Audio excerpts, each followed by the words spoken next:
Hello and welcome to a live Kerfefe break on Deprogram with Carrie Smith.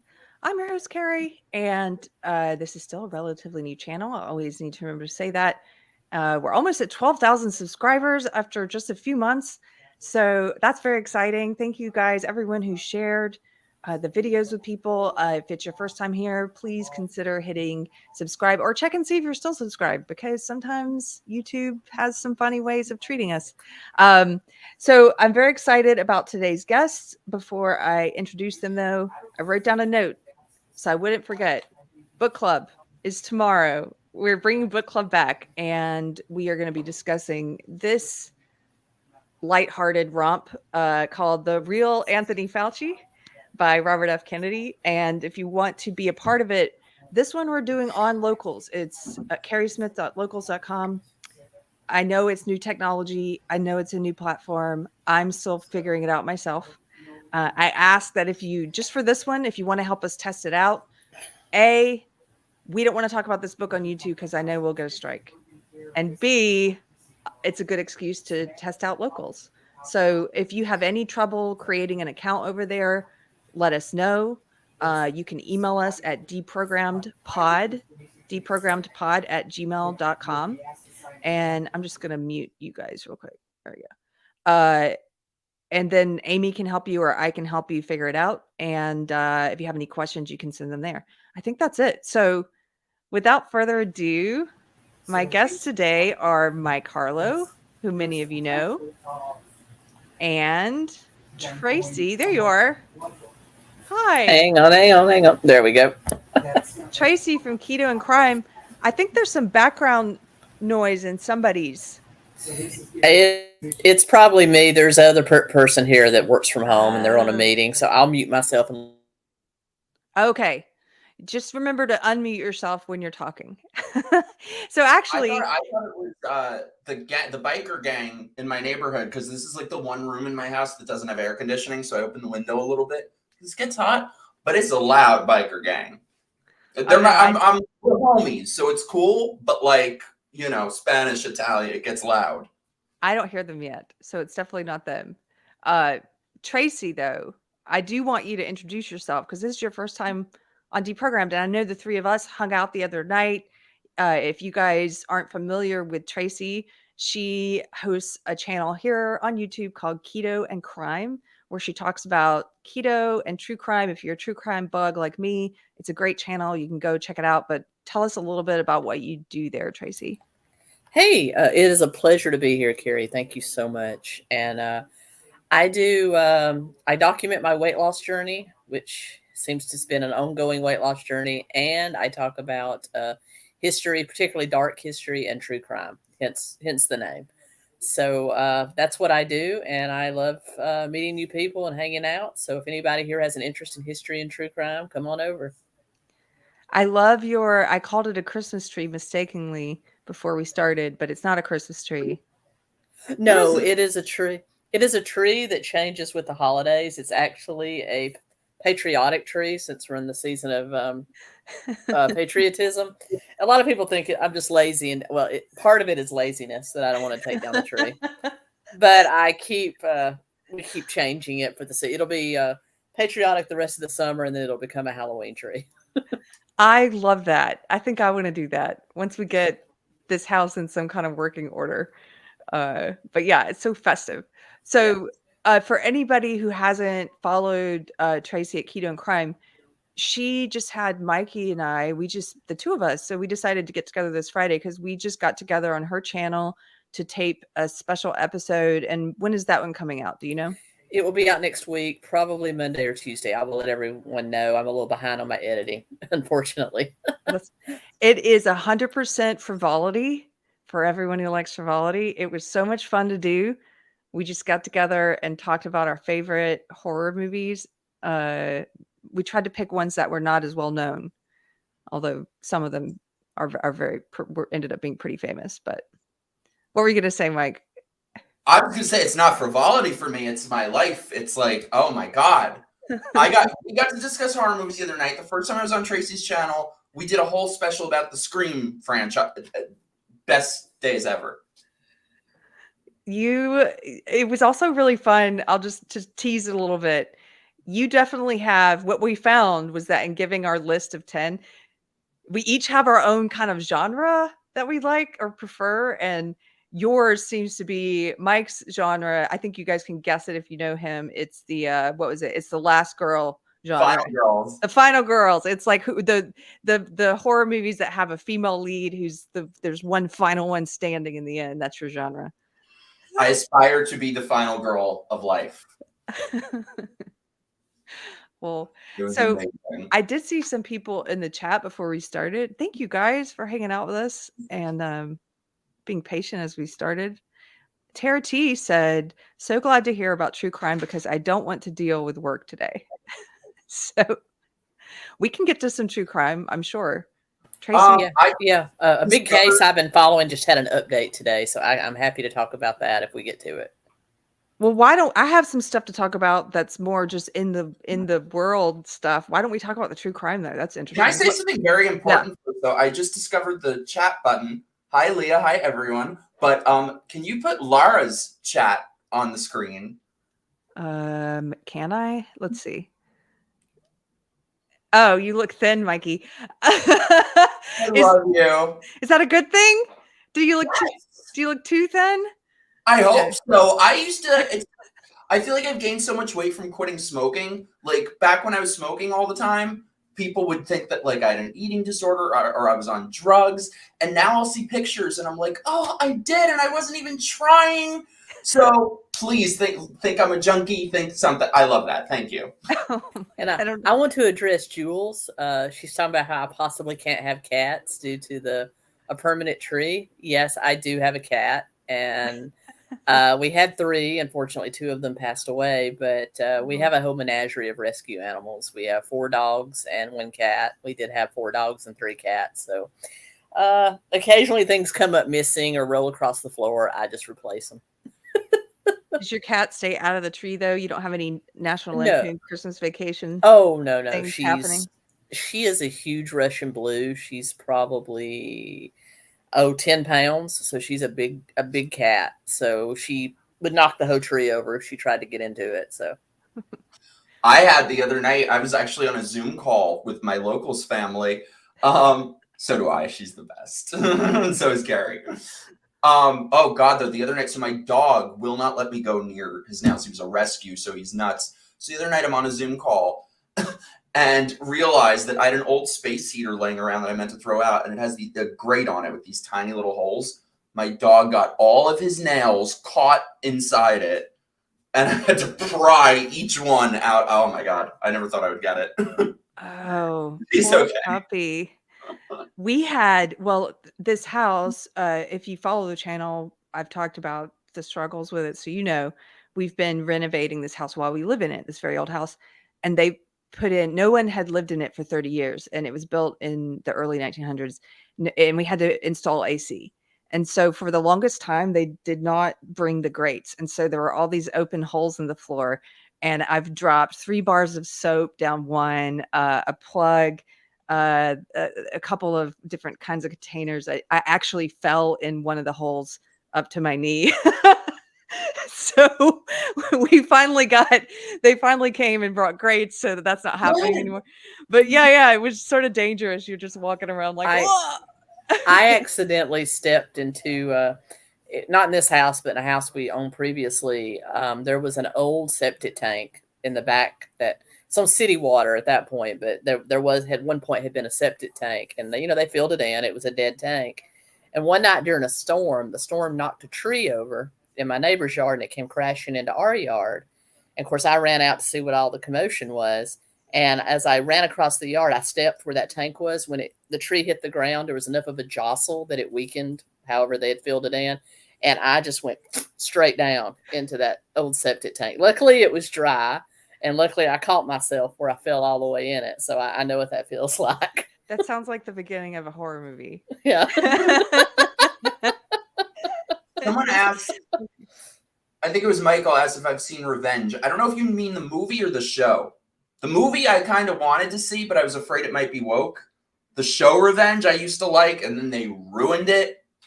Do not bring characters back from the dead. That is how you kill your story. Don't do it. Death needs to be final. Sorry, that's my rant. That's all. Well, why? I don't know what show you're talking about. So I'm gonna Tracy. Come on, it's not worth it. Why don't you fill us in on this? Because on your show you cover different crimes that are in the news. So what's the one that has an update, and what case are you talking about? Okay, I'm talking about the case of Alex Murdo. Some people pronounce it Murdaugh, but it is a family that have literally been highly placed in South Carolina politics since the 1920s. There have been a succession of them being the solicitors of the 14th district, which encompasses about 6 counties there in South Carolina.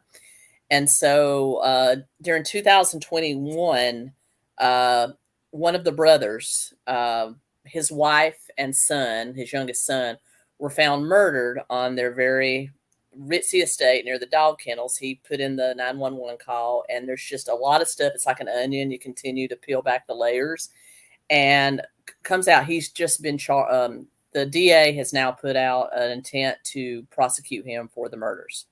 So, I saw an article about this today. And in addition, there was a young gay man that was killed in a hit and run on a very backwoods road in South Carolina in 2015 that was just labeled a mysterious hit and run. But now they've discovered he may have had ties to the oldest brother, like Alex Murdo's oldest son. And there was a housekeeper that fell down the steps in 2018 and died, and they had to pay out a wrongful death suit. And the younger brother, the one that was killed, was drunk boating and killed a 19-year-old woman in 2019. So there's just layer on layer of this. Wow. What? Yeah. And then he was thrown out of his law firm as well for embezzling money. So it's just white collar and murder colliding with his family. Like a very well-connected family. Yeah, there's going to be a Lifetime movie about this one. Yeah, there's going to be a Lifetime movie. What part of South Carolina are they in? Charleston? Hilton Head, Hilton Head, Myrtle Beach, Beaumont. Beaumont. Beaumont. I'm from South Carolina. Yeah, I was just curious. Yeah, where a wealthy family might be is definitely one of those places. I had not heard of that one, so yeah. I'm gonna go check out your channel about that one. That's insane. Yeah. I've been watching. Just segueing to like another story. Which story? All the stories. Which story? Well, when she started saying about the gay guy and the hit run, I thought she was segueing to talk about another story, but it's all. No. Them all. Yeah. Well, I mean, that one may or may not be related, but due to him being very close with Buster Murdaugh, Buster Murdo, they think possibly someone might have killed him to cover up the fact that Buster's gay. It's probably very plausible. So they've reopened that case, and then of course the housekeeper falls down the steps and dies. Oldest story in the book, as we know from the documentary The Staircase. We were talking about that. Oh no! And then of course him being drunk and killing a 19-year-old by drunken boating, and then he mysteriously dies. So who knows? There seem to be a lot of well-connected, sort of wealthier people who have these strange like DUI things in their past that there's a lot of politicians with stuff like that have just sort of been covered up, or they've been given a light sentence or let off entirely. Polly Pelosi. I mean, we're following that now. Or Ted Kennedy. That's the most infamous of all. Beto. There's one in Beto's past. Yeah. It's strange. So I have something. It's not a true crime thing, but something that happened recently. Now, this is a bit of news, but also frivolity, because it just makes me laugh. One of the people that we got to hang out with when I was in New York recently, Mike and I got to hang out with Alex Stein, who is just a joy. He's a comedian who, if you're not familiar with him, he goes to city council meetings, and he basically does what I would call performance art. And he uses satire and comedy. He's the guy that did the vaccine rap that you may have seen, the abortion rap. There's one where he dressed up like a transgender swimmer and was just yelling like, "Do I look like I have an advantage?" And so he kind of, I feel like everybody has a different talent and a different experience to draw from, and a different pool of people who are around them. And so not everybody has to push back against woke or against the crazy world that we find ourselves in the same way. And the way that he does it is it's just a joy. I think he's like a true comic, sort of makes fun of the things that you're not supposed to make fun of, and he definitely does that. And so he was in the news recently because he has started sort of confronting different politicians. And right before we hung out with him, he had just been in the news because he confronted Dan Crenshaw and was sort of yelling at him about in his humorous way, but he was calling him Eye Patch McCain, and that made the news. And they said that he assaulted Dan Crenshaw, which the full video's out. He did not assault him. He didn't touch him, nothing. Dan Crenshaw's people touched him, but he did not assault him. So anyway, a couple days ago, let me see if I can put this on the screen. A couple days ago, he was talking to a couple different Congress people. Now there's a few videos, but it was the one with AOC that went viral. If you're not on Twitter, you may not have seen this. So we're going to pull it up also just because I need to laugh. Let's do it. Can you guys see that? Mm-hmm. Okay, so this is AOC tweeting about it. She says, I posted about a deeply disgusting incident that happened today on the Capitol steps. Deeply disgusting. But I took it down because it's clearly someone seeking extremist fame. Extremist? What is extremist fame? It's just a bummer to work in an institution that openly allowed this, but talking about it only invites more. Just really sad. Wait, so why are you still talking about it then? But talking about it only invites more. Just really sad. Here's a video. Yeah, here is a video he posted of the incident. I was actually walking over to deck him because if no one will protect us, then I'll do it myself. But I needed to catch a vote. Yeah, more than a case today. Gonna throw a punch. But she says she was going to physically assault him. That's what's crazy. Okay, we're gonna watch this. See, my favorite big booty Latina. I love you, AOC. You're my favorite. She wants to kill babies, but she's still beautiful. You look very beautiful in that dress. You look very sexy. Look at that booty on AOC. That's my favorite big booty Latina. I love it. My favorite AOC. Nice to meet you, AOC. Look how sexy she looks in that dress. Woo, I love it, AOC. Hot, hot, hot like a tamale. See, my favorite big booty. That's my favorite part.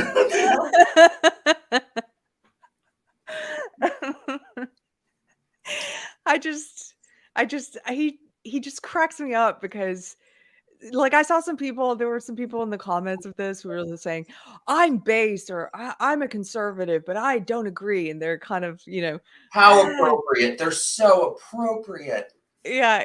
And the thing is, he's a comedian. He's being funny. He's heckling her in a humorous way. You may not find it funny, but if anybody looks at that and think that's really harassment, I mean, he's not harassing her. He's calling her sexy. He's calling her his favorite. She's from the Bronx. Isn't she used to being catcalled? Right. I mean, just walk on. I mean, it's like she wants congressional police to protect her safe space. If she wants to be a celebrity, that's what happens to celebrities and politicians. You get over it. That's the thing. She literally said, like, we can laugh at it and shit too, but let's not gloss over the fact that she also did an Instagram story lamenting the fact that the police wouldn't arrest him or she couldn't press charges. So this is a congresswoman who wants to arrest a private citizen for speech, a comedian for speech. On the steps of a public building where his tax money pays for it. Get over yourself. Yeah. There were some interesting people that jumped to her defense. One of them was Bill O'Reilly. who said that. Oh yeah, he's one to talk. Yeah, that he And implied falafel. his falafel. He implied that there needed to be some kind of law to quote protect. Like, what kind of law? This is free speech. You may not like it. He's saying something that offends you. You walk by. He's not coming to your house. He's not following you to a restaurant where you're trying to have dinner with your family, like they've done to Kavanaugh. Here, and this is what people were pointing out that I thought was important. This is an article from Fox. The headline is "No Sympathy. AOC blasted for complaining about harassment, though she belittled Kavanaugh's harassment." Yeah, it's not like he was at her house or her apartment or wherever she lives, and it's certainly not. He was like, it's not. It wasn't an attempted assassination like happened to Brett Kavanaugh. You know, the conservatives, we would have an entirely different opinion if that was the case. But she was being heckled on a public grounds. Yes, and also, this is what she said. Go ahead. I was just saying, let's remember. I'm going to do my NPR voice right now. Dear women of America, Bill O'Reilly wants to rub a falafel on your vagina. Just Google it. Just Google Bill O'Reilly falafel. He is one to freaking talk. That'd be the spiciest falafel he ever tasted. Hot like a tamale, like a falafel. So in this article, the subheadline is Ocasio-Cortez complained that the U.S. Congress, quote, openly allowed her to be heckled. I just want to read some of this because they really summarize Did she it want well. Nancy Pelosi to come flying out like Batman and tackle him? I don't know what she wants. She wants him to be arrested for saying things she doesn't like. Okay, so less than a week after Congresswoman AOC mocked Supreme Court Justice Brett Kavanaugh after protesters forced him to leave a Washington, D.C. restaurant, the lawmaker complained on Twitter being victimized by heckling on the steps of the Capitol building on Wednesday. Conservative users on Twitter blasted the Congresswoman for the apparent double standard.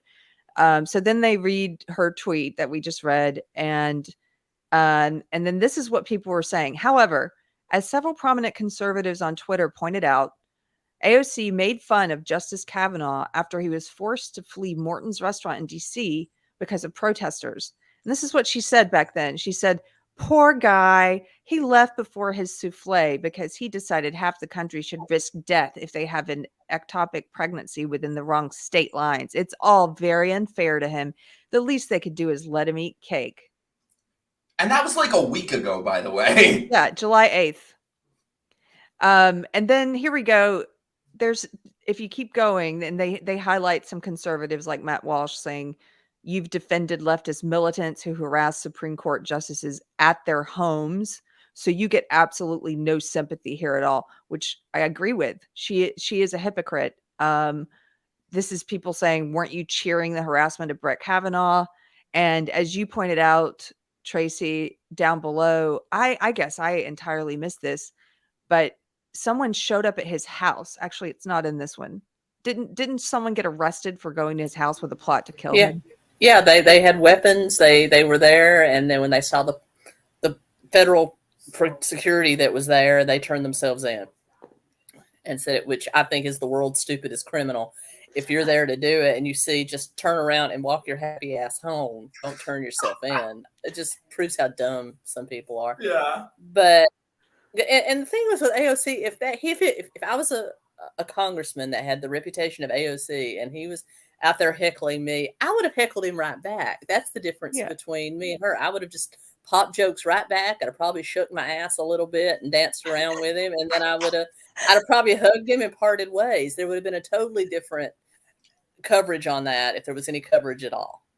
Oh, that would have made my day if someone. I'm just offended he didn't tell me that I have a nice, spicy Latino booty. Highly offended. What she did instead was, now she posted a video herself. I don't know if you guys saw this because she took it down, but the internet is forever, and we can watch it here. So you guys may not have seen this. This is what she posted. Hey everybody, I'm here in the Capitol. See this guy right there? Right there. When I was walking up, he said, "Hey," right in front of the Capitol Police officer. "Hey, here's this. Look at that big ass. Look at that big juicy booty. This Latina, like whatever. All the bunch of racist, sexist stuff." And And since he didn't say Latinx. nobody can do anything, I'm just telling you because this institution is not designed to protect people. She almost said women. What do you want them to do? Really sad that my only recourse is to just let you know about it, but that's the institution we're in. Protect me from the man's mean words. Exactly. They weren't even mean words. They were quite complimentary. Yeah. And she was misquoting him all over the place. Yeah, that luscious ass. He didn't say that. I don't even think he said ass. I think he said booty. He said booty. He said big booty. My favorite part of this is at the very beginning. Just one more time, where she's like, "Look at this man," and then she does the camera, and then you can see him going. Look at wait, one more time. Hey everybody, I'm here in the Capitol. See this guy right there? Right there. When I was walking up. It's like a sketch. It's almost like it's scripted. It's like Mad TV or SNL. What if AOC hired him just to get more publicity? I can start a rumor like that. You can start a rumor. Oh, she loves it. Please, people like her, whenever they can feel victimized like this, the only sound that they hear is ka-ching. Exactly. She'll fundraise off of this for weeks. Oh, she has been. So she's been tweeting about it nonstop since it happened, like 2 days ago, like a professional cry bully victim. And one of the things she did is she said, "I went to Instagram and I asked men, what can we do? What can men do to stop themselves from harassing and abusing women like this?" I'm like, first of all, this is not harassment. This is not abuse. Quit belittling what those words mean. You're doing victims of harassment and abuse no good. I've lived in San Francisco. I've lived in Nashville. When I was much younger, I've been catcalled. I considered it a compliment and moved on with my day, but that's the way I look at it. Yeah. I'm upset I haven't been in a little while. Like this whole summer wearing hooker short, no one said anything. I will fly to New York and stalk you on the street, and when you walk by, I will call you a luscious ass. Oh, I love you. That's a friend. Just big booty is, that's just funny. I think he did some interviews about it. One of the things I saw him say was, "I didn't say luscious ass because as a comedian, I like to take it right up to the edge. I think that would be crossing the line. I said booty. Booty's a funny word. It's not crossing that line." He was sort of breaking it down from a humor perspective. And he's right. There's alliteration in that phrase, the two B's, it's a funny word, the way it sounds. It's like, yeah. When I used to tour and was on stage, I never said the P word, but I said cooter. Cooter to me is a much more funny word than the P word. There you go. You push it right to the edge. People may not know this because we didn't say it in your introduction, Tracy, but you're a comedian. Yeah, I haven't been on the road in quite a while since COVID, but I used to tour all over the country. And you did stand up primarily, or did you also do sketch? No, just stand up. Just stand up. Yeah. Yeah. Would you ever consider doing this type of Andy Kaufman kind of humor that Alex does out on the street, just interacting with people?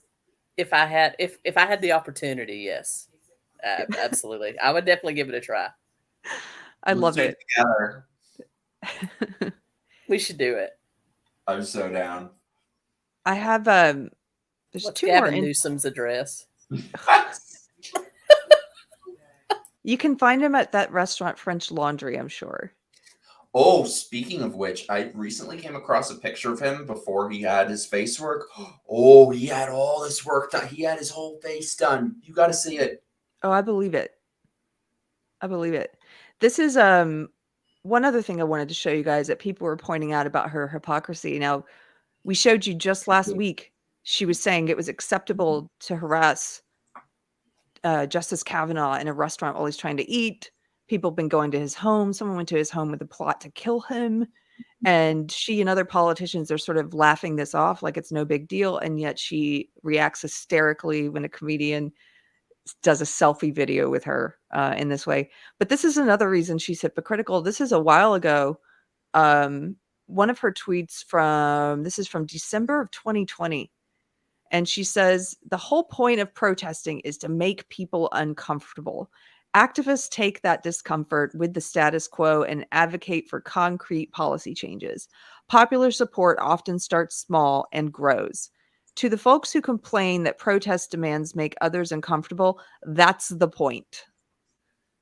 So there you go. Gee. I can't. So that's what burning cities over the summer of 2020 was making people uncomfortable. Yes, that's what she's saying. Yeah. Something else interesting that happened with this, and I don't know if you guys saw this, but one little addendum on this was she was so incensed about this that when she came out of the Capitol later, she ended up getting caught on video, started talking to this reporter. And so now she's on this tirade about the Capitol Police and how the Capitol Police should have protected her from Alex Stein. They should have done something, right? She's like, the Capitol Police were there and they did nothing while he said I had a big booty. And so this is, in the course of this, she makes an interesting admission here. She starts talking about January 6th, and listen to what she says about the doors being opened on January 6th.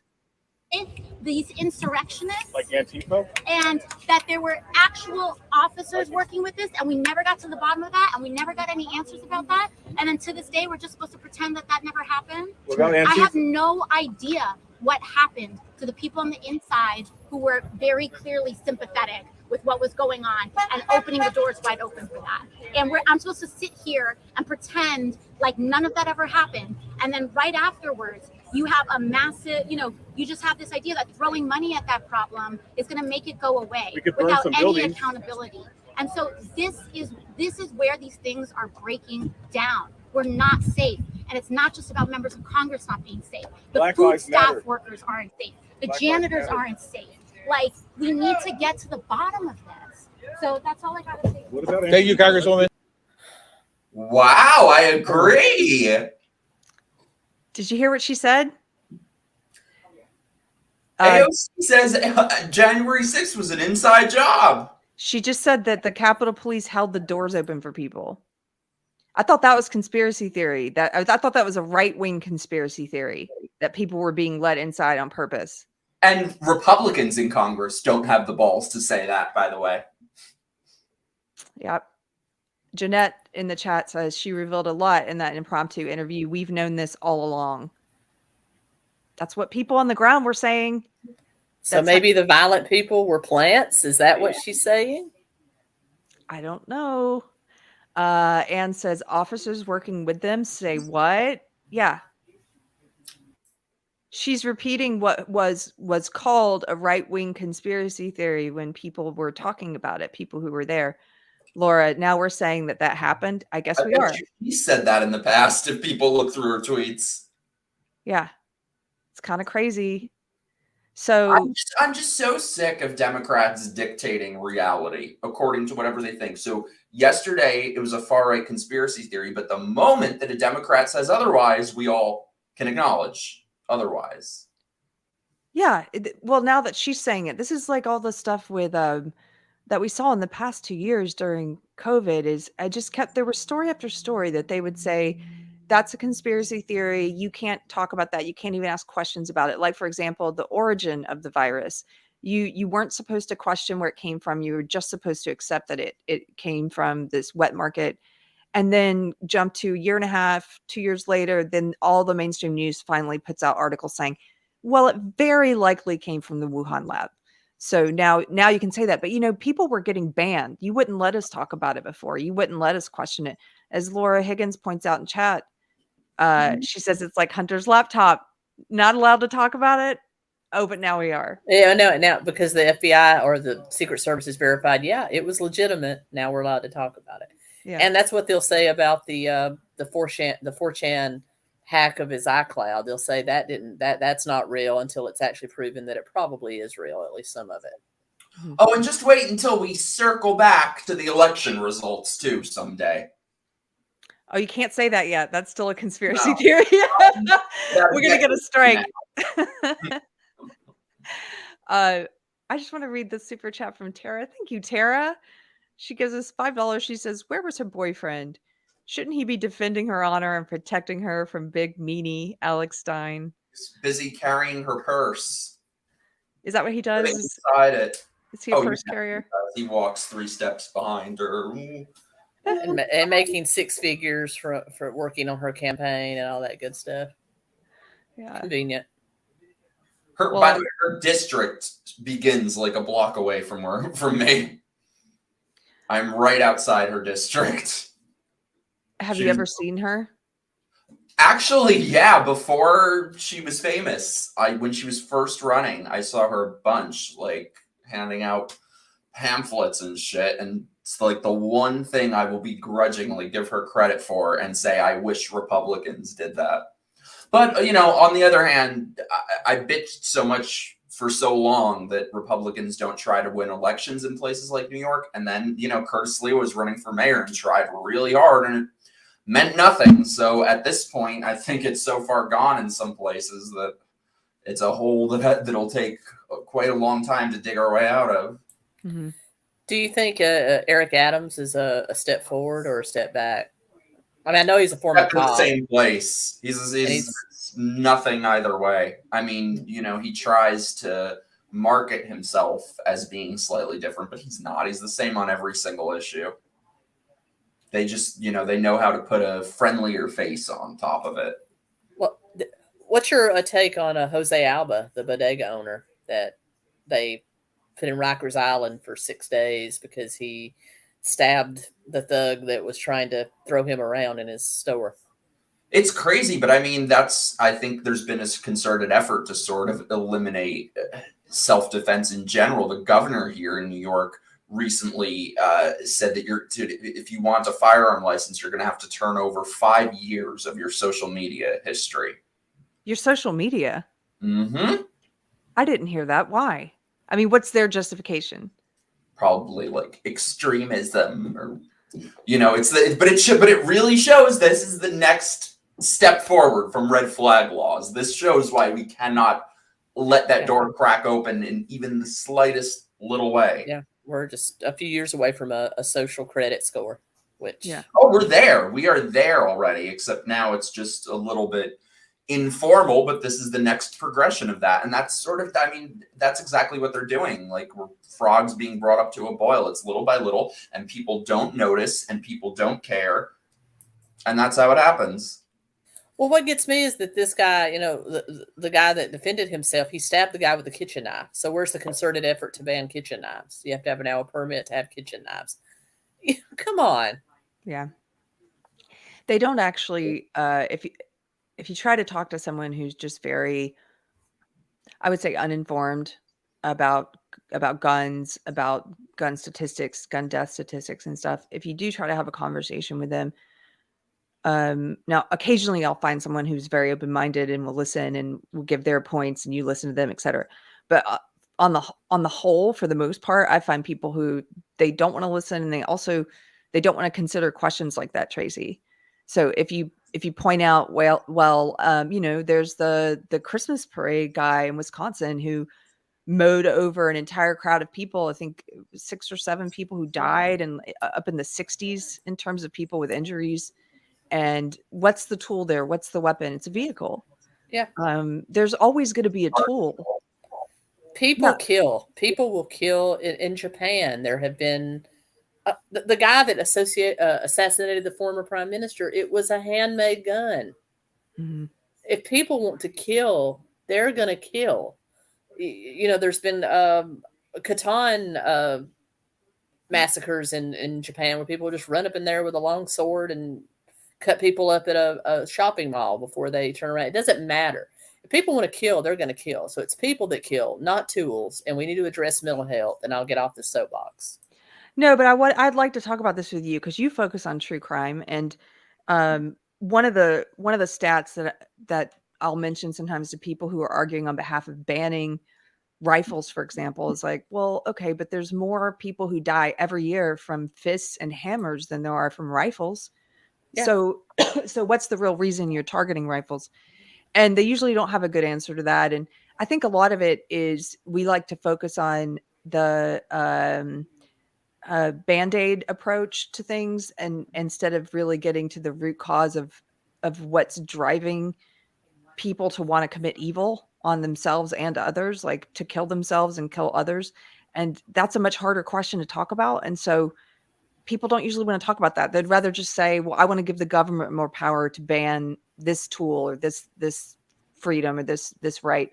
And as someone who focuses on true crime, why are you so interested in it? I've talked about why I am before on this channel, but why does it interest you? I don't know. I used to think it's just because I'm a morbid person. Like I wanted to be a mortician for so long when I was a kid. And then I think I'm just somebody that's fascinated with the whole dark side of life. But true crime is an interesting study of people. And I really like studying people. I'm an extrovert for the most part. I have some introverted, characteristics, but I'm very much an extrovert. I like dealing with people. I like talking to people. And true crime, of all the cases I've studied, it always goes back to either a crime of passion, which anybody is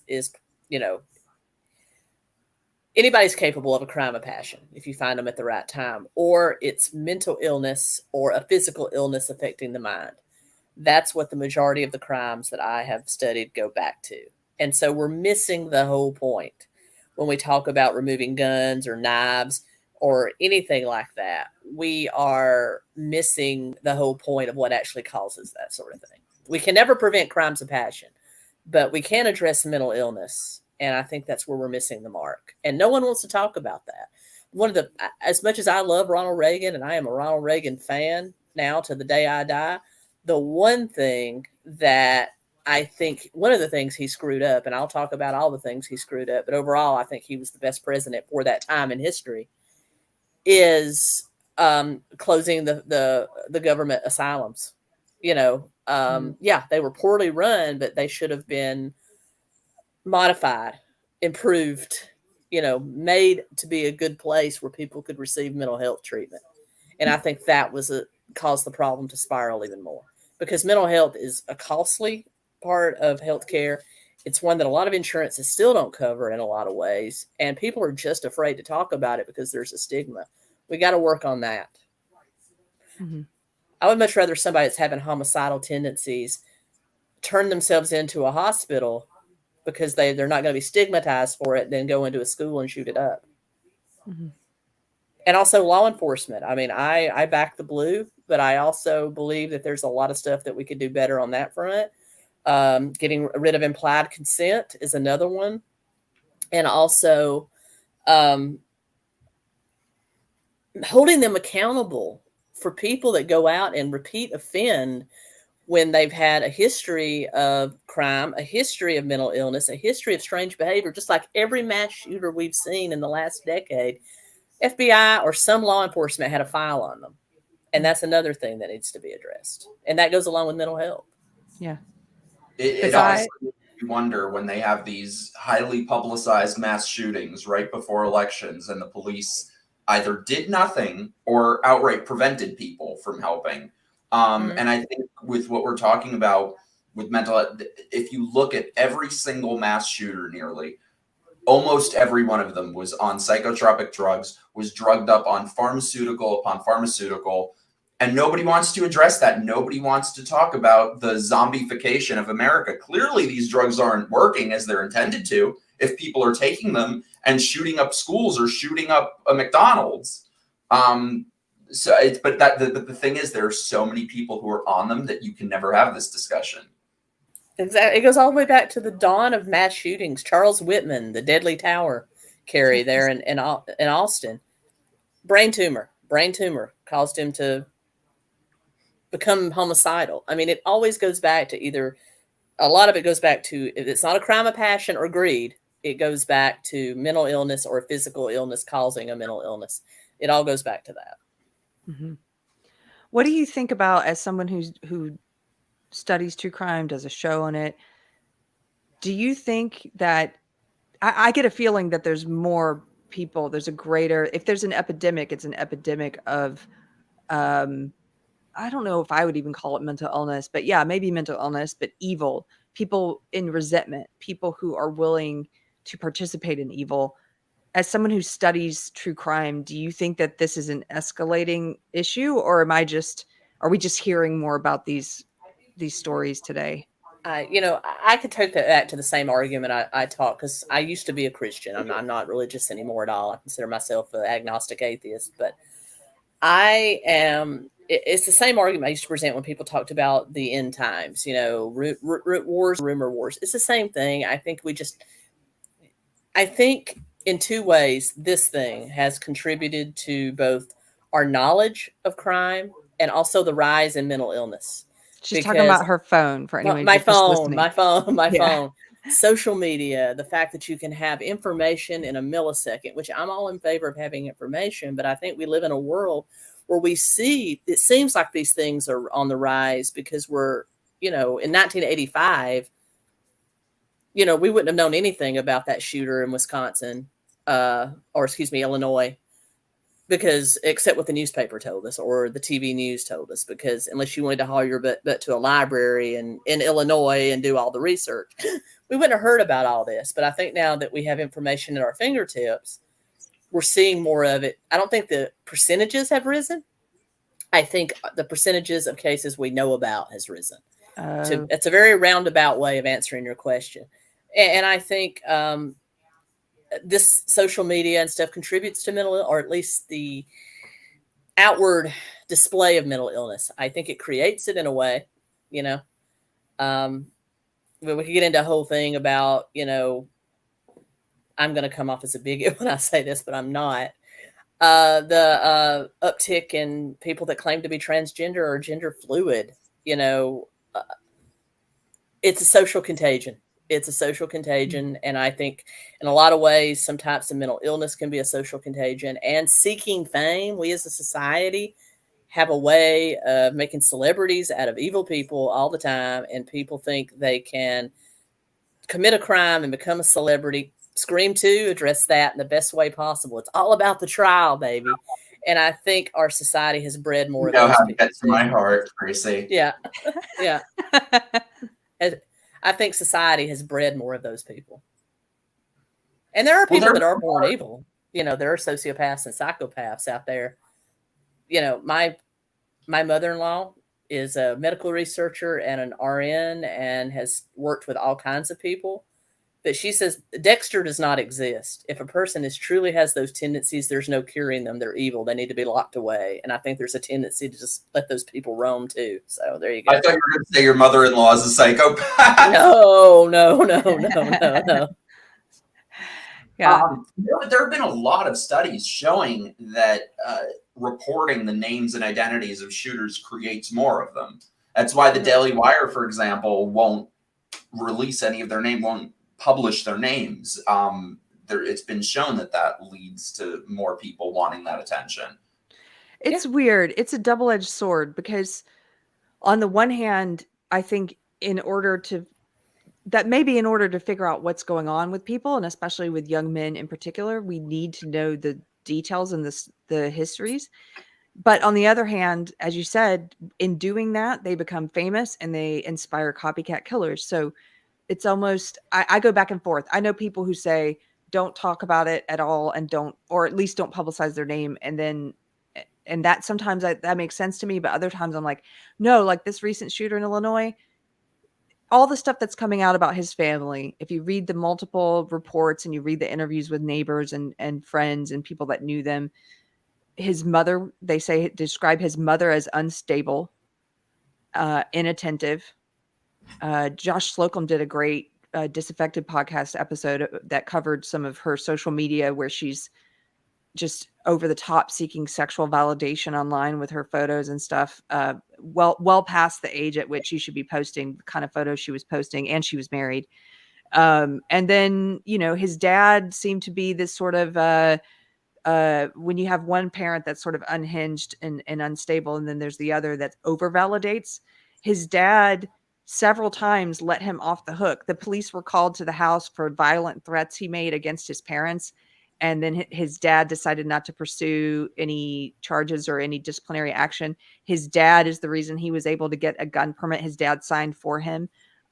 He also gave him back a knife collection that they had confiscated. His dad did. And in the press was, even after this happened and his son went and killed all these people, his dad's been in the press like, oh, it's just a gun collection. It's fine. I mean, a knife collection. I mean, I collected coins, but he collects knives. And it's like, quit minimizing what this is. My point with all this is that knowing all that stuff about his family, you can sometimes start to see patterns. And so I go back and forth. Like, what do you think about that, Tracy? What Mike's saying? Definitely. I think that what you're saying about there being a history of this family, and there'll be somebody that'll copy him at some point. But, I think he was truly a mentally disturbed person. And I'm not in favor of red rag. I'm not sure how to handle it. I'm really not sure what the complicated answer is. I mean, if you report somebody that exhibiting that type of extreme behavior and open let's say we brought back the federally funded mental hospitals, and do you call the authorities and open up a file on those people and hopefully have them checked out so they can get the help they need? I'd be all in favor of them getting the help they need. But how do we facilitate that without entering into, Big Brother is watching? That's the one thing that's scary about that. And it's also parenting. Look at the what was it? The small child. I don't forget what state it was in, but he was just kicking at cops and cussing the cops, and the parents was there. And the Jose Alba case, that mother, that boyfriend was the one that was stabbed for knocking Mr. Alba around. The child was there and witnessed all that. So that child's gonna grow up and think that that's how you handle issues. It's just a complete moral breakdown somewhere. Yeah. That's why I think with all of these issues, whether it's violence, whether it's abortion, I think the issue needs to be solved culturally before these things happen, before a psychopath picks up a gun, before a teenager gets knocked up. I feel like these are issues that have to be dealt with from the source and all of the contributing factors that nobody wants to look at. I mean, this is sort of what Tracy was just saying, but I mean, today you have kids being raised by iPads, just being put in a room, sit in front of your iPad, and then, if they exhibit any behaviors that would have always been considered normal for children, or God forbid something worse, take your pharmaceutical drugs. They're clearly working so well. And like, what do you think is going to happen? Yeah. Like, of course, this is where we're at. It's like there was some TikTokers that were talking about hookup culture is going to die now that Roe v. Wade has been good. It needs to die. Maybe we need to have some more standards with who we sleep with and how we use sex and how we participate in those activities. Good. I'm just like, there needs to be some standards to live in society and be a productive person in society, and to be polite and kind to your neighbor. I don't know what the answer is. I don't know. Hopefully we can turn it around. I don't know if we can, We have no standards, though. I mean, it's the result of years and years of this indoctrination of love yourself, love yourself, love yourself. You never hear anyone say respect yourself. You never hear anyone say look critically at yourself. How can you be a better person? How can you be a better citizen, a better family member? It's just about validate, validate, validate. And we shouldn't validate everything about ourselves. Should I love myself for the fact that I was a chain smoker for years? No, that's something to change. And I mean, that's just something small and stupid, but like when it comes to bigger things, they just go unmentioned. And the only fix for it is take your drugs. Somebody in your chat, I forget, was talking about Utah. I've covered a lot of cases from Utah for some reason. Mormons have their own picadillos. But I think she's talking about just how conservative and like family oriented Utah as in the majority is. Honestly, Utah, I wouldn't mind living right in the middle of a Mormon neighborhood in Utah because they do have standards. There are standards there. There's cultural mores there. And I think we all need, I'm not saying everybody needs to be religious. That's not what I'm saying. But I'm just thinking if we could all have those kinds of social standards, I think our country would be in much better shape. And yes, Utah is full of corruption in the government, but what government isn't and stuff like that. But overall, I think having those kind of standards is good. Well, I wanted to show you guys this because Tracy, you said that some TikTokers were saying that Roe v. Wade is going to cause hookup culture to die. This is a really funny post.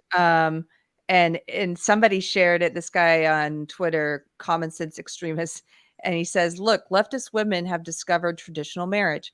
And it's a screenshot of a post.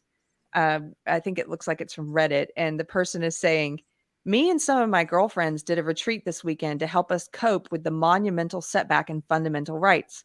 By the end of it, we had moved from sad and afraid to angry. We all agreed to a pact. No having sex with any men until he had proven himself a capable provider, and until that man has signed a contract written on paper agreeing to stay with us and support us if we get pregnant. We started drafting an actual contract, and we're planning on sending it to a lawyer to make sure it's legit. At this point, I'm completely done with men who want to hook up and leave. It's high time for American men to step up. They're talking about marriage, aren't they? Exactly. Now somebody's going to soundbite that and what I said and say that Tracy's in favor of like FLD. That's not what I'm saying. I'm not advocating for polygamy unless that's your thing, and it's consenting adults. Not what I'm saying. Not advocating for arranged marriages. But what I'm saying is I grew up, I was born in the 70s. I was dating, late 80s, 90s. It was work to get to the point of the bedroom. There was nothing usually until the 4th or 5th date minimum. And then you might get to first base. I'm saying have those kind of standards. I'm not saying make, sex out of marriage illegal. That's not what I'm saying. I'm just saying, but have some commitment behind it. Have a connection with somebody. There's a big difference between being intimate with somebody after dating them for several months. Because people back then, you might go on a date once a week. So this was several months of getting to know each other, and then you became intimate, and then there was a connection, and it just worked out a lot better. That's what I'm saying, is having those kind of standards. I wish. Gay guys, you wait until a second date, you get a better reaction saying you're a serial killer. But no, I've been saying for years, I really think that the core of what's happening in the culture that the left is promoting is they are trying to take the worst, most toxic, most self-destructive elements of the gay culture and export that into the general population of straight people. I think it's just a breakdown of everything that they view as traditional. That's why when they're coming up with this contract, they haven't named it yet, but sounds like courtship. Sounds like old marriage, Christian courtship, right? But they're not calling it that because it wouldn't occur to them because that's a bad thing because that's traditional, right? But they've come up with this new novel concept of want to make sure he's going to be able to provide if I'm going to have sex with him, and we're going to have, he's going to be in my life and not just a one. Yeah, honey. It doesn't matter what you call it. It sounds like you're talking about commitment and something a little conservative, maybe. I don't know. Do you guys have any topics for today? I've got one more, but do you guys have something you want to talk about first? Can we talk about how much Dan Crenshaw sucks? Aw, Mikey, you used to like him, didn't you? I did. I wanted to hit that 10 ways till Sunday. No more. He just, I believe it was yesterday, along with 100-something Republicans in Congress, voted for the national defense spending that includes kicking the military out for not getting the which he claimed that he was against just a few days ago. He also voted for red flag laws. So I think it's part of an overall thing of how there really are two Republican parties. I feel like a lot of people don't realize that. He sort of tries to, he's like awoke in sheep's clothing, you know, he tries to wear the mask of the new Republican Party, but not so much if you look at the things he actually votes for. You know, there's the old Republican Party that's sort of trying to like keep their claws onto power. And then there's the new one of the post-Trump era of people trying to take over. He sucks though. Dan Crenshaw went from cool to annoying so fast. So I just need to say right here and now, I totally take back wanting to hit that, Dan Crenshaw. I still would, but I want everyone to know very half-heartedly. Yeah, you know, I'm still a firm supporter of people over party. Always, you know, they're true. Same. I love Joe Manchin. Joe Manchin is one of the last true, what I call old blue dog Democrats that votes the way that his constituents want him to vote, which is how you should be voting. And Tulsi Gabbard, not Tulsi, God, she ran for, I can't even think of her name, but she's another kind of blue dog Democrat that I really like. And for some reason, her name just flew out of my head. It's not Tulsi Gabbard, but yeah, it is. Maybe it is Tulsi. It'll come to you. It'll come to me. Anyway, somebody that still has old American values, wants to put our country first, and sees that we have to have some sort of standards. And also, how about just voting the way that your constituents actually want you to vote? That's what you're supposed to do. Yeah. As crazy as she is, you know, our senator from here, God, I'm having a terrible day with names today. As terrible as she is, she votes the way Tennessee wants her to vote. You know, as much as the media hates her, she votes the way that Tennessee wants her to vote. Now that's what you should do. Now I got to figure out who you're talking about in Tennessee. Oh goodness, here I'm. Is that Tennessee? Marsha Blackburn. Marsha Blackburn. Is that her? As much as I really think she's crazy bitch, she votes the way the people of Tennessee want her to vote. At least the majority of them.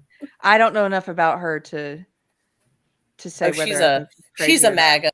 She's a true Trump Republican, but she votes the way the majority of the people here in Tennessee.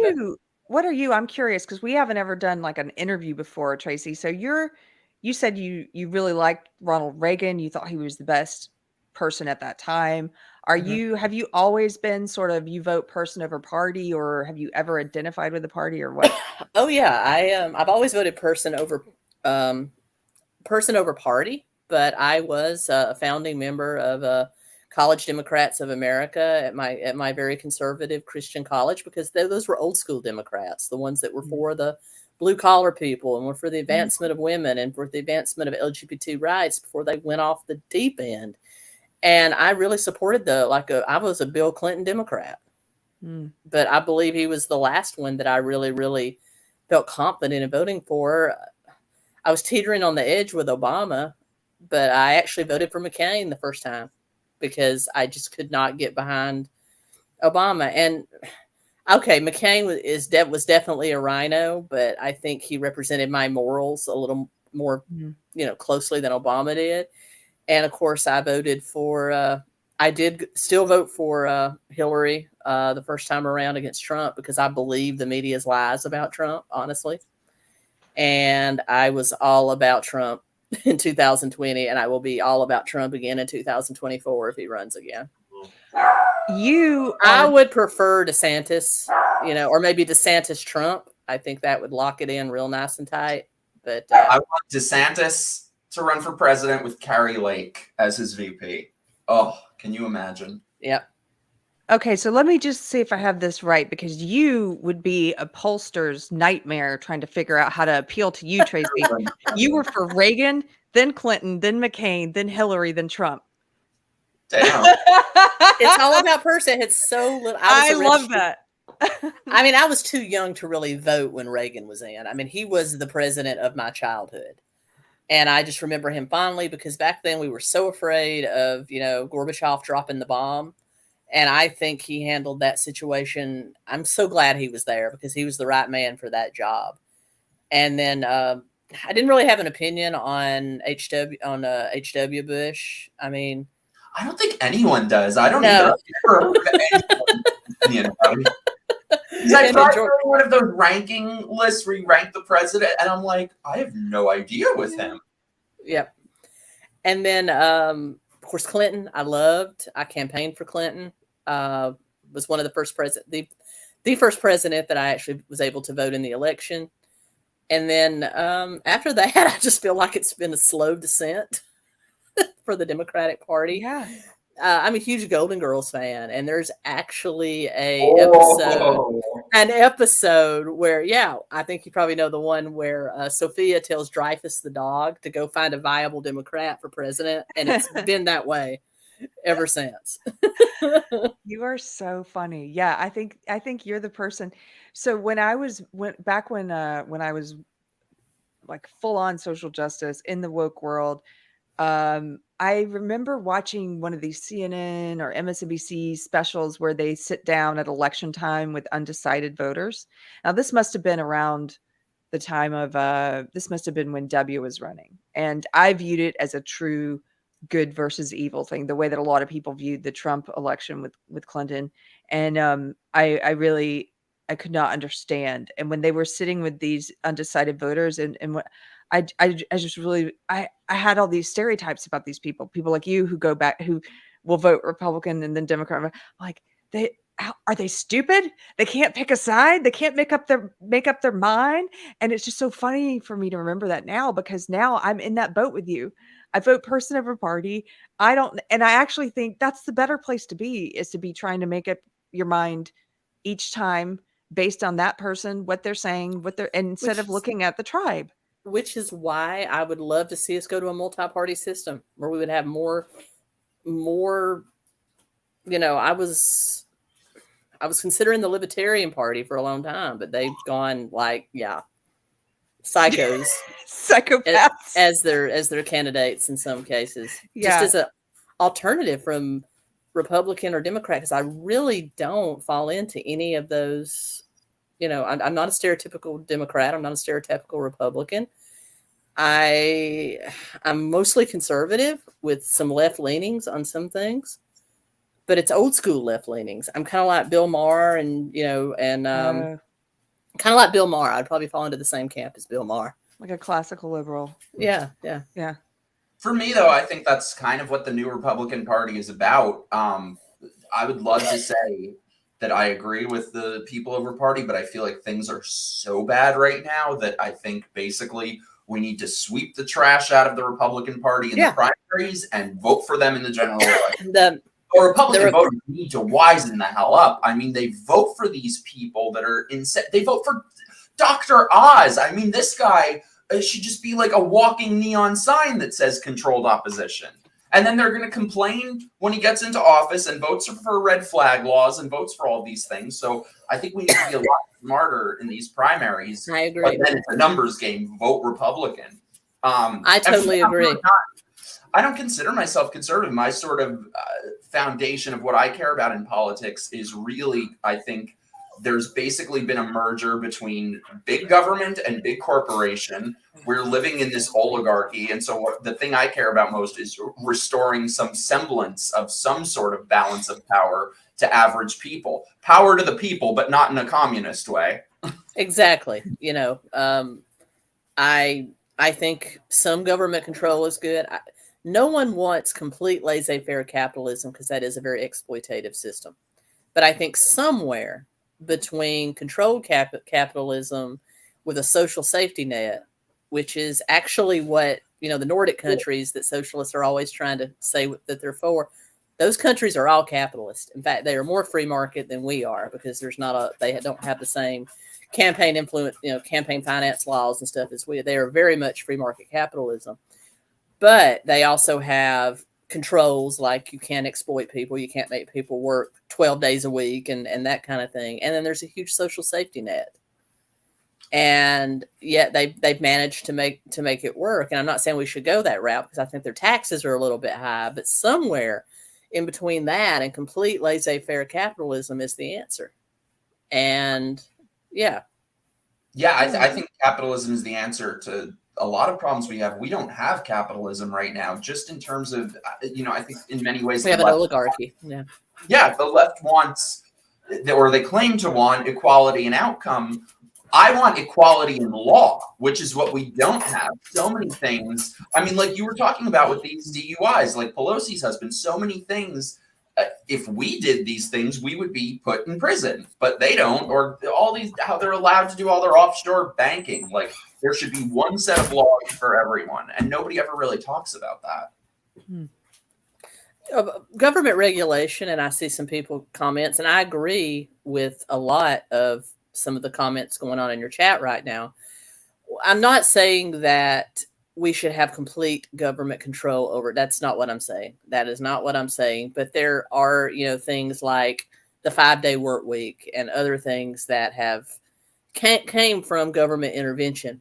So you have to have some kind of control thing. Now, I'm a pure capitalist. I absolutely do believe in that. But I do think we also need to have some kind of social safety net for people that are legitimately unable to work. And I think cutting the waste, cutting a lot of the abuse of our welfare systems out would save a ton of money. And so I'm just, like I said, an average Joe Smo with a lot of ideas. I don't know how any of it will get enacted, but I agree with Mike that the Republican Party is our best opportunity.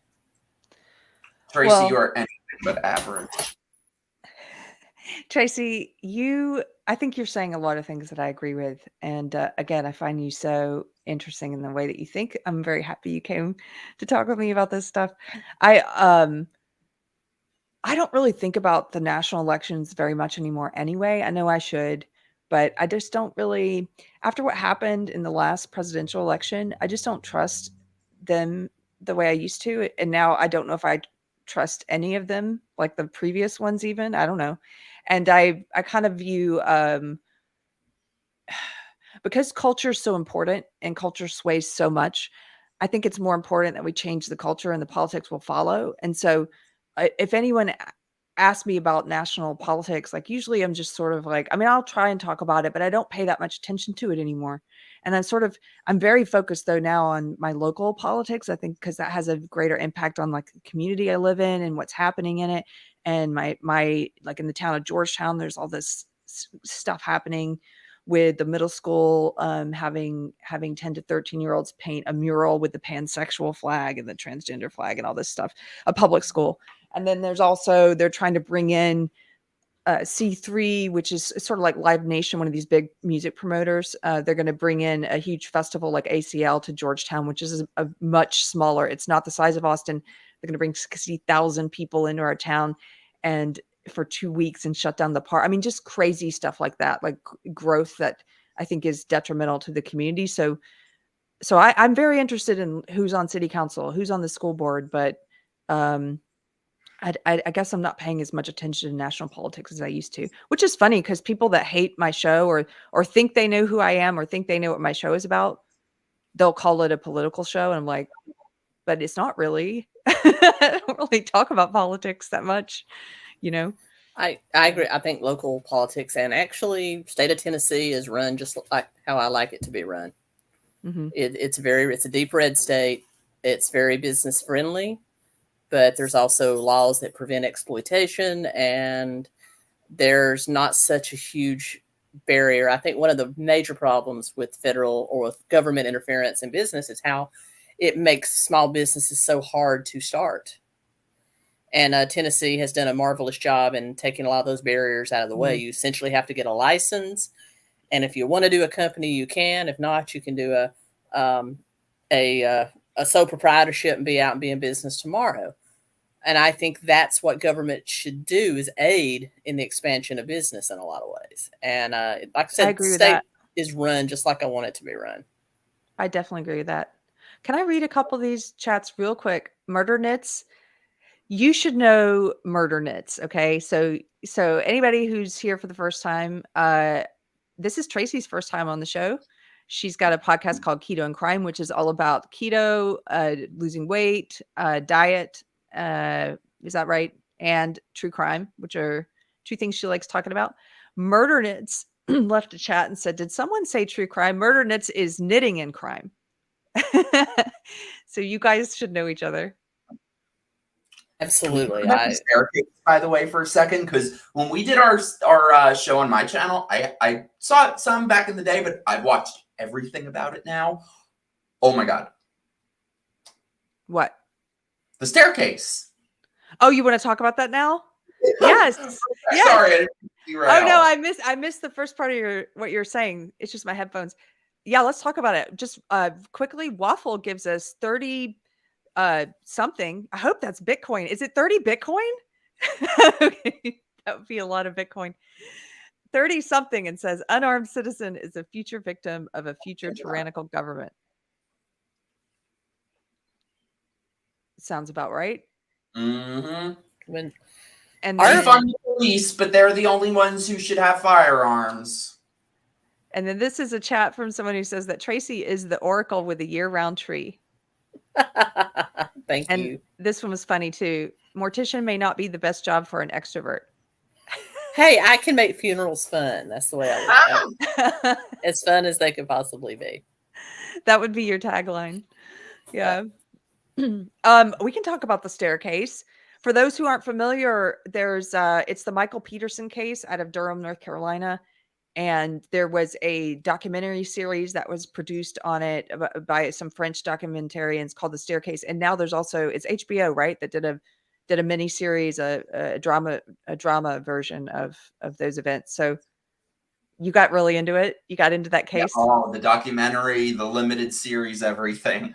So for you guys who don't know, this rich guy who was secretly kind of gay, his wife ended up mysteriously at the bottom of the stairs. And then some chick from the past with him also ended up at the bottom of the stairs. So I don't know what you guys think. My view, and so I'd watched it with my mom, and she hates me for this and thinks I'm a total idiot for this. But my view is I personally think he's guilty as hell. I'm like 90% certain he's guilty. But I had said that I think if I were on the jury, I would have had to go not guilty because I have a little doubt. What do you guys think? Do you have a little doubt or a reasonable doubt? A little reasonable doubt. Okay. I mean, I think there's reasonable doubt. My thing is, I think, in the case they had basically tried to guess what the murder weapon is, and they claimed it was this one thing, and then they mysteriously found the. I think he pushed her because something about it, some detail about it, never made sense to me, and I think that's what it is. I think he pushed her. Well, Then they said it was an owl. They said an owl did it. Yeah, Murdaugh says it was an owl. I told my mom that. She was like, "Your ass! It was an owl." I think that the owl thing is just ridiculous. I know there's people in the chat who probably think it was the owl. I just you can find any kind of crazy theory to cause reasonable doubt in a case, right? Like they can always come up with something like, what if it could have been this, you know, in the West Memphis 3, for example, what if it was that guy at Bojangles, right? Like there's always something that you can throw out there. And I'm not taking an opinion in that case, by the way. I'm still doing more research on it. I used to think I knew what I thought about it, but now I don't know. Which one? Which one was that? The West Memphis 3. You know what's interesting? I think I watched a documentary when I was a kid or so. It was a teenager. Paradise Lost. I feel like I might be wrong. I think Sean told me that there was more to it or something, but I never checked it out. I've been watching some of the skeptics recently, the people who think that they actually did it, just trying to see what they're all about. Ooh, I gotta watch that shit again. Yeah. But when it comes to the staircase, Michael Peterson, I think he's guilty as sin. I think that the documentary, if you watch the docuseries, you're watching a narcissist in action. He wanted to have a documentary crew with him there during his trial to record his every move. He has a sort of self-importance on camera. He lies to his team. He covers up, you know, the fact that he was meeting up with male prostitutes behind her back. He lied and said that now she's dead. She can't speak for herself. He lies and says that she knew that he was having these sexual encounters. Later he admitted, after he was released from prison and he was in a television interview, he admitted that she didn't know. that he admitted What? that and said but he thought she would have been okay with it. So we know he has this history of lying. He lied about having a Purple Heart. He spends these sort of these big, elaborate, grandiose kind of lies that are typical for people with narcissistic personality disorder. Everything is someone else's fault with that man. And it also reminds me the fact that he would want to have a documentary crew there while he's on trial, accused of murdering his wife and the woman. Then it came out there was that other woman from his past who also died in a similar way, accused of that. And if his story were true, that he's grieving the wife of his death who died from an accident, then why have the crew there to document it all if you're innocent? It's like, I would never, you're going through the trauma of losing your spouse who's like, oh, I just got this hot email from a documentary filmmaker in France, kids. What about, let's bring them into our lives. Last thing I'll say, it reminds me of Joe McGinnis, the author who was hired to do the book about, was it the Green Beret Killer? Tracy, you would know that. The guy from North Carolina. Jeffrey McDowell. Jeffrey McDowell. He hired, same thing. He wanted to document it. He had McDonald. Sorry, McDonald. Jeffrey McDonald. He had someone do a book on him. And in much the same way, the guy that wrote that book, McGinnis, was sort of like, just wowed that he you're would guilty bring as him sin. in. Yeah, you're guilty as sin. Yeah. In the documentary, he was banging the editor. Oh yeah, and he was banging the editor. Wait, what do you think, Tracy? I've done all this talking. Mike's done some talking.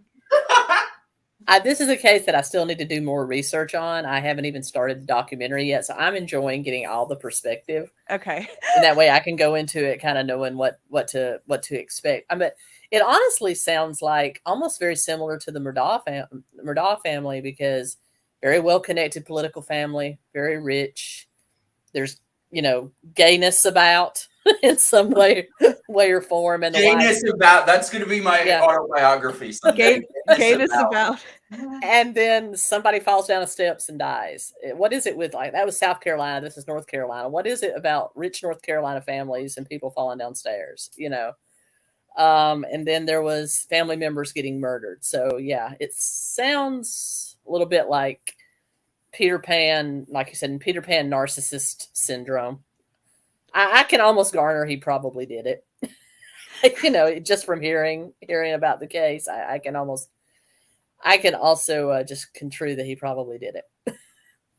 It's just that with that pattern of deception, and then to ask people and not even to own up to your lies, and to sort of have this attitude of they're not important. It's not important that I lied about having a Purple Heart, guys, right? Like that's it's sort of to come up with justifications where it's always somebody else's fault. And you can watch him. What's fascinating is because he did have the documentary crew there. You can watch them when they find new information, like when they first find a prostitute, because at first he said it was just gay male porn on his computer. Well, then they found he met up with some of these guys.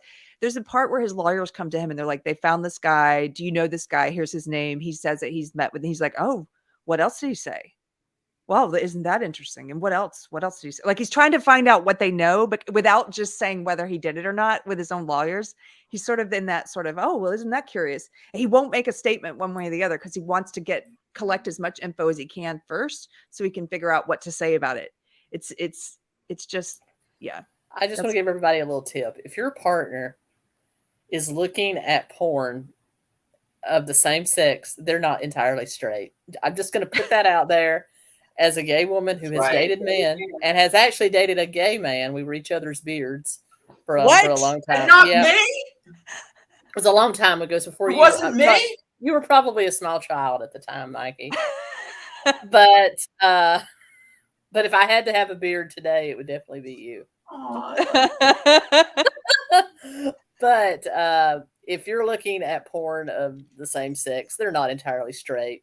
I'm not saying they're entirely gay. They could be bisexual, but they're not entirely straight. Just or just like, I mean, if you're going to, as he was doing in some cases, going to these places where you drop the money in the slot and you watch a porn, like he's actually going out and then meeting guys at those places. Do you know what I mean? if whether it's men or women, if you're going out and looking for affairs and you're and hiding all that, and it's just there's something deeply wrong. And don't pretend like what they try to do if it's if it ends up being the illicit affairs, if they end up being gay affairs, then they try to hide it under the marginalized person thing. Then they're like, that's what he does. He tries to hide it. He comes out to his children, and instead of saying, "Hey guys, I was having these affairs behind your mom's back," he's like, "Hey guys, I have to tell you I'm gay." And it's like, no. You were having affairs. That's like the first thing you need to say. What you did wrong. That's why Kevin Spacey, what was the first thing he said when he was caught molesting people? I choose to live as a gay man, because he knows the shield that he thinks that offers him. But gay really ain't on the woke hierarchy no more. So, speaking of true crime, by the way, not to go down a whole other rabbit hole, but we should do an episode someday about how multiple, I think 3 or maybe 4 of them at this point, Kevin Spacey accusers have mysteriously dropped dead. Just mysteriously dropped dead. Wow. I think he's a serial killer. I've got to address Matt Deckert's comment about submarine gay, and having been in the military myself briefly for 2 years back in the 90s. Yes, there is I would say that yes, there is gay during opportunity gay where there's nothing else around. Sure, I'll give you a pass on that. But if you have access to the opposite sex and you're still looking at gay or lesbian porn, that's the problem. Should join the military. Yeah. There's a lot of gayness in the military. I'll just say that. Well, I gotta get my ass on a submarine. I did not realize that 3 of Kevin Spacey's accusers went missing. Are they dead? Do people? They're dead. Oh, wow. And one of them, like a few days later, he came out with this creepy ass video. Have you guys seen that? Oh, I've seen Kevin Spacey's creepy videos. Yeah. But this one, I wish I could remember what he said specifically, but he, in a veiled way, was almost referring to it, or so it was creepy. I just want to. I'm not going to draw any conclusions here about what happened to those 3 missing accusers, but I just wanted to play. I am. Yes, I know, Bill. I told you this is a very personal decision. That. Sorry, I just had to. There's a lot of people missing from her past too. That's all I'm saying. I think we should all take this opportunity. I will just take this opportunity to say I will never commit suicide. Me either. I'm a very, very happy, satisfied with my life kind of person. Yeah.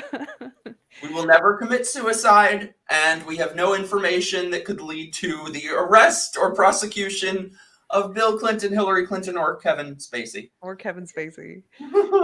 Oh man, he's another one. Have you ever done an episode on him, Tracy? Kevin Spacey? No, I haven't. I didn't really realize there were murders or possible murders, potential murders, or dead people surrounding Kevin Spacey. So I will have to check into that.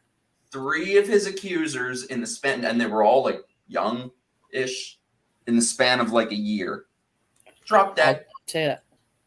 I'm working on one on Hunter Biden. I mean, I'm working on one on Hunter Biden, but I'm also working on my big Roman Catholicism series, which I'm putting out a couple episodes a week this summer. So I will definitely check out Kevin Spacey. Wait, what's your Roman Catholicism series? I've done a series on the history of the Roman Catholic Church. Is like I've got 5 videos out so far on the apostles through the Dark Ages to the Renaissance, and then I've got offshoot videos like that handle things during that time. Like I did Emperor Constantine, I did Nero, I did the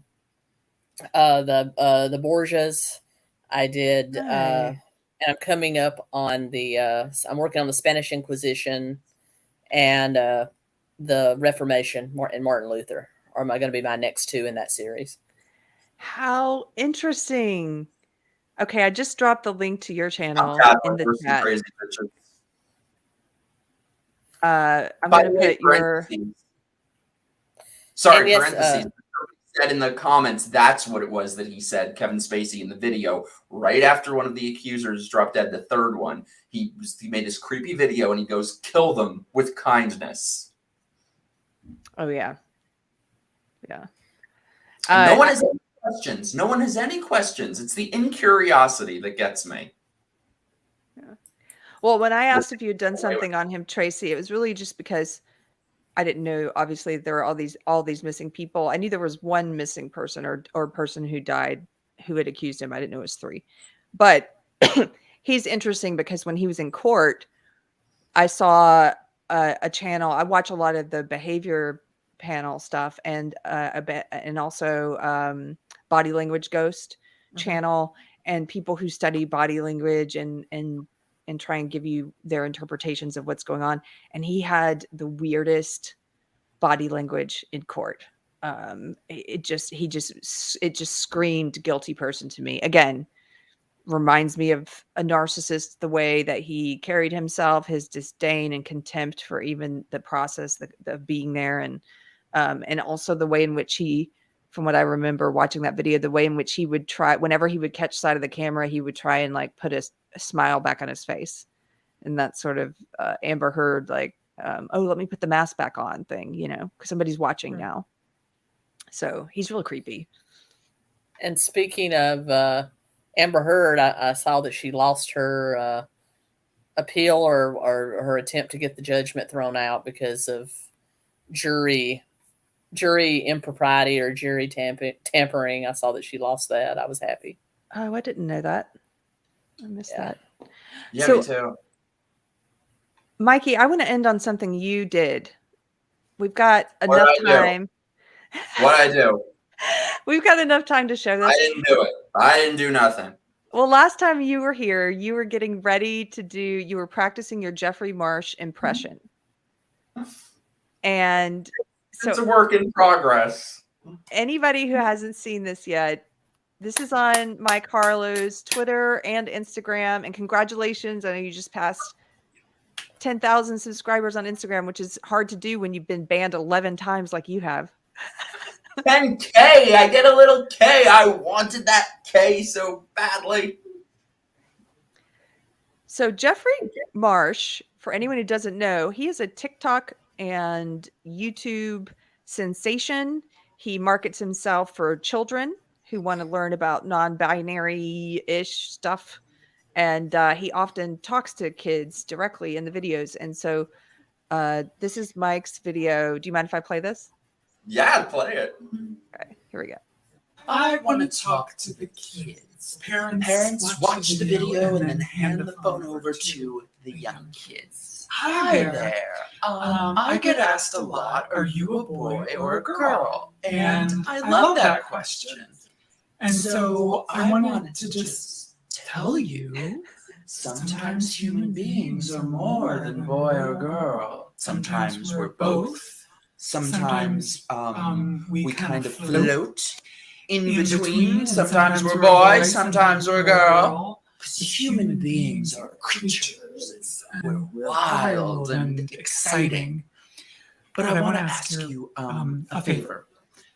If you see a kid like me, or an adult like me, would you be extra nice to them? Would you do me a favor and be very, very kind? Yeah, like anybody, we can get lonely. And so if you're kind to us, it would be really important. So remember, kids, only you can make 45-year-old men feel less lonely. Now remember, Aunt Jeffrey says that when Mom and Dad leave the room, that's a good time to be extra nice to us kids. It's real creepy. You nailed Hey, it. that was my goal. People were saying I wasn't creepy enough. I'm like, I can give you a long list of references of people I've dated who can tell you otherwise. It's really creepy. I thought also, like, I sometimes wonder with people like this, am I being too hard on them? Maybe I'm interpreting it in a way they didn't intend. But he tipped himself off in this video because he said, that's the thing. And I think of this a lot with Biden too, is that in so many things or people like this, there's no pretense anymore. The mask is fully off. Like, can't you at least give some sort of pretense? Like if he said, kids, be nice to us because acceptance or some bullshit like that would still be bullshit, but at least there would be some pretense. No. He gave himself away that he said, be nice to us because we get lonely. Can you imagine on any planet, in any universe, saying, children, be nice to me because I'm lonely? Yeah. On the pedo planet. There's something real wrong with him.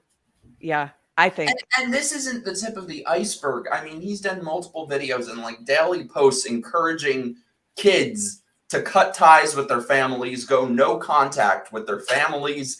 And the things that he says about that are really disturbing because not just that he's encouraging it and glamorizing it, but there's an assumption immediately that your parents are toxic. Your parents are abusive. It's not if you have an abusive parent, because I know there's some people who have a relative or a parent or somebody that was abusive and it's better no contact or whatever. He's outright assuming it and telling people your parents are toxic and sitting there with a big grin on saying, have fun going no contact with them. Kids. He hisses. And these are the people that your kids are watching on TikTok. God, I mean, imagine that there are actually people out there. There are parents out there. And it's true. Look at the comments on any of his videos. They're glowing from parents. There are actually parents out there who heard him say that and did hand the phone over to their children to listen to Jeffrey. He's one of the ones in the some of the groups I'm in on Facebook for parents of trans kids. I put that in quotes. I saw a post recently where they ask, what kind of programming is there for my children? What kind of children's programming is there to teach them about non-binary? And I looked in the comments to see what people were recommending because I thought I want to see what are these cartoons and stuff that are being marketed to kids, and everybody was recommending that guy. Show this to your children. I was like, this guy is for children? Like what? He's a children's content creator? I don't know. This is what he reminds me of.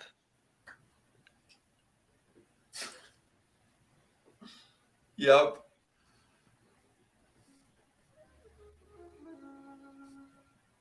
Say no. What have we here? You hear the way he says the S's just like him? Yeah. It's a man cub. A delicious. And then this part. man cub. Rest in peace.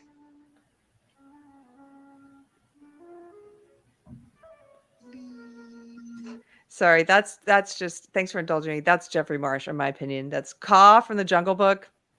Jeffrey Marsh. Be extra nice to us, kids. It's creepy. I got these like $10 dentures that I wanted to use for him, but I can't talk with them in because he has those big chompers. Wait, put them both in.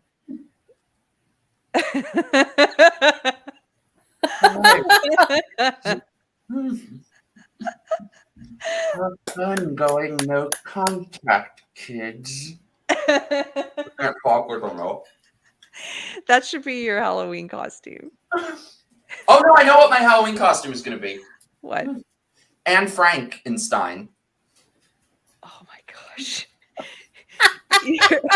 You're so problematic. Thank you. It's going on my resume. Oh my. Also, just the fact that it's July, but you've already given serious thought to what pun and what costume, and I need to get on the ball. Because this always happens to me that in like spring or summer, I'll think of a Halloween costume and I forget it by October. So I set a reminder in my phone this time. Because I had ideas before that I missed out on. I missed out on being John Benet Ramsey. I missed out on sexy Mr. Rogers. So, Anne Frankenstein got this. Oh man. Well, thank you guys for hanging out. It was fun. It's been fun was. today. I love you guys. And Tracy, thank you so much for coming to hang out on Deprogrammed. We you let us know when the episode comes out that we did for your I will. Keto and Crime. I will. And just tell everybody one more time, each of you, where people can find you. You can find me on YouTube at Keto and Crime. That's Keto, Keto, ampersand, crime with a K. I'm also on Twitter, though I'm not on there very much. I will up my Twitter game, I promise. But you can find me there under Keto and Crime as well. Are you on the Instagrams? I am on the Instagrams. As I believe it's Keto and Crime there too. I'm more of a Facebook, YouTube person because I'm old. But I will I will try to branch out a little bit. I'm gonna try to follow find you on the Instagrams. Okay, Mike, where can people find you? You can find me on the Instagrams. I just hit 10K. I've been banned 11 times on there, 4 times on Twitter. I never thought I would even still be around on there. I am like one resilient bitch. Instagram is Sleepy Harlow _. I had to add the shitty underscore to try and get out of my cycle of perpetual banning. So if anyone can come up with like a better username for me that isn't already taken, these bitches that have every possible iteration of my name, I hate them. Yeah, Sleepy Harlow _ on the Instagrams or on the Twitter. I'm like edging in on 10K on Twitter. So follow me on the Twitter. It's not Mike Harlow because I was Mike Harlow and then I was banned. So now I'm not Mike Harlow. But then I got unbanned. So maybe I can be Mike Harlow again. But Mike Harlow was taken. Okay, I'm going to shut up now. I had a couple coffees before this.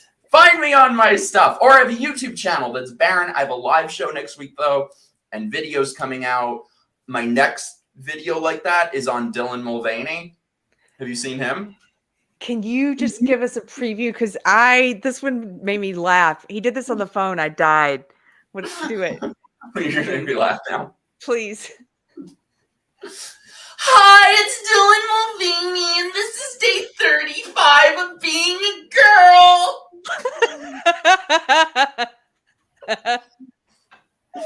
So that video will show what happens to him when the camera goes off. You nailed it. I'm going to put my hair in like pigtails for it if I can. God. I'm quirky. Oh, I can't wait for that one. You guys, thanks for hanging out. If you've been in the chat today, thank you again. Remember, we have Deprogram Book Club coming up tomorrow. It's on Locals. You can find us at carriesmith.locals.com. If you have any questions about how to join, send us an email at deprogrampod@gmail.com. The book we're discussing tomorrow is a book that we can't talk about on YouTube anyway. It's The Real Anthony Fauci by Robert F. Kennedy Jr. And we're going to be doing that at 3 o'clock Texas time.